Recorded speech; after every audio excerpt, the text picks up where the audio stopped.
Everything is being blamed on the December freeze, but my iris, which usually has many blooms, has only 1 or 2 this year.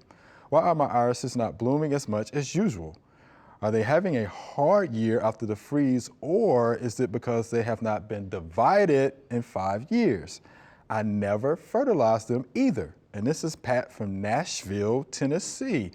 So, Miss Pat, I think Joellen had that same issue, right? Yes. So December freeze? And not dividing them, I And say yes to both. Yes to both, okay. Yeah, and not fertilizing them is okay too. Yeah. Why should you fertilize something that doesn't need it? And my iris are not blooming as much as they usually do, and they're much later than they have been in the past. So yes to both of those things. And if she can divide them, you haven't divided them in 5 years, I would divide them. Okay. Share them with some folks. Swap some iris, different colors of iris that everybody has.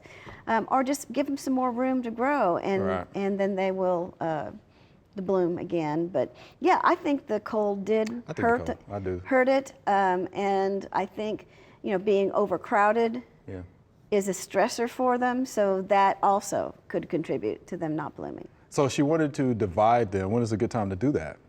Actually, after they finish blooming. There you go. The iris societies usually have sales around the end of June or the beginning of July. So, when it's hot for us, it's really the best time to divide them. Yeah.